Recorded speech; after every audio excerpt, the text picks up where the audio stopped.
அடுத்தது மோர் குழம்பு. இது நம்மளோட பாரம்பரிய ஒரு பதார்த்தம்.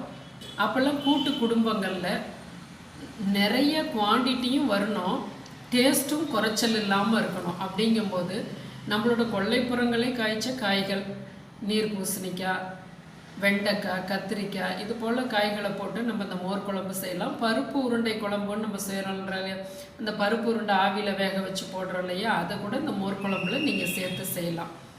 இது துவரம்பருப்பு. இப்போ ஒரு சாம்பார் செய்கிறோம் அப்படின்னா ஒரு ஆளாக்கு துவரம்பருப்பு போட்டோம்னா 5-6 பேர் சாப்பிட்லான்னா, இதை 1/4 ஆளாக்குக்கும் கம்மி நம்ம இதை சேர்க்கும்போது என்ன, இந்த துவரம்பருப்பு நம்ம ஊற வச்சு அரைச்சி சேர்க்குறோம். அதோட ரொம்ப பஞ்ச காலங்களில் இது ஒரு ருசியை கொடுத்தது. நல்ல ஒரு மிச்சம் இருக்கிற பொருட்களை கொண்டு தயிர் இதெல்லாம் கம்மியான சேர்மானங்கள், ரொம்ப எளிமையான சேர்மானங்கள் சேர்த்து செய்யக்கூடிய இந்த மோர் குழம்பு ரொம்ப அட்டகாசமான சுவையாக இருக்கும்.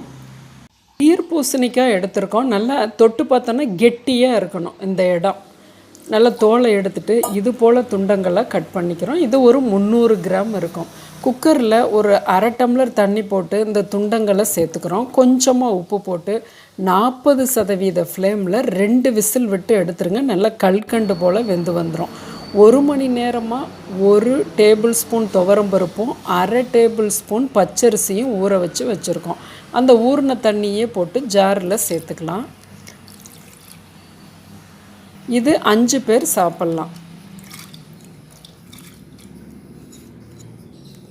2 பச்சை மிளகாய், ஒரு பெரிய மிளகாய், ஒரு சின்ன மிளகாய், ஒரு துண்டு இஞ்சி, ஒரு 3 பல் பூண்டு, 2 சிறு வெங்காயம், ஜீரகம் 1/2 டீஸ்பூன், தேங்காய் ஒரு 1/2 கை. அப்படி டேபிள் ஸ்பூனில் பார்த்திங்கன்னா ஒரு 4 டேபிள் ஸ்பூன் சேர்த்துக்குங்க கோபுரமாக. நல்லா நைஸ் விழுதாக அரைச்சிட்டோம்.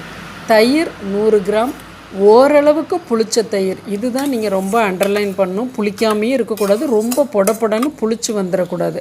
ஒரு மத்துனால கடைஞ்சி வச்சுக்கலாம். அது பாருங்கள், இந்த அளவுக்கு ஒரு கெட்டியாக இருக்கணும் இந்த தயிர், தண்ணி போடக்கூடாது. 100 கிராம் தயிர் போதும் 5 பேர்த்துக்கு. இப்போ தேங்காய் எண்ணெயில் கூட நீங்கள் தாளிக்கலாம். நான் நல்லெண்ணெயில் தாளிக்கிறேன். கடுகு உளுந்து தாளித்து வருது. காய் வெந்து வந்துருச்சு. கொஞ்சம் வெந்தயம், முழு மிளகாய், கருவேப்பிலை தாளித்து அதை தயிரில் கொட்டி வச்சிட்றோம். இப்போ அந்த வடைச்சட்டியிலேயே வெந்த காய்களை அப்படியே கொட்டுறோம். அரைச்சி வச்ச விழுதை ஊற்றிக்கிறோம். இது ரொம்ப கெட்டியாக இருக்கும். நல்லா கொஞ்சம் ரசத்தை விட கொஞ்சம் முந்தின பதம், சாம்பார் போல் நீங்கள் தண்ணி விட்டு நல்லா ஒரு 3 நிமிஷம் ஆகட்டும் பச்சை வாடை போகிறதுக்கு. அதுக்கப்புறமா இப்போ தான் நம்ம உப்பும் மஞ்சள் பொடியும் சேர்க்க போகிறோம். ஏன்னா ஃபஸ்ட்டே சேர்த்தோம்னா நமக்கு நிதானம் தெரியாது. நல்லா கொஞ்சம் கெட்டியாக பச்சை வாடை போனோன்னே பாருங்கள், இந்த அளவுக்கு நல்லா கொதிச்சு வருது. கொஞ்சம் உப்பு பார்த்துக்கலாம், உப்பு பத்தில் கொஞ்சம் நான் போட்டுக்கிறேன். இப்போ அரைச்சி வச்ச, அதாவது சிலுப்பி வச்ச தயிரும் அந்த தாளித்த பொருட்களையும் போட்டு கொட்டுறோம்.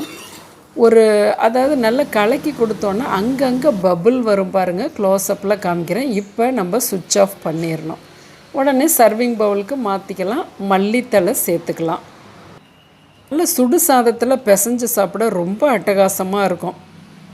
ஒரு குழம்பு ஏற்கனவே செய்தவங்க இந்த மெத்தடில் செய்து பாருங்கள். செய்யாதவங்களும் இந்த மெத்தடில் செய்து பாருங்கள்.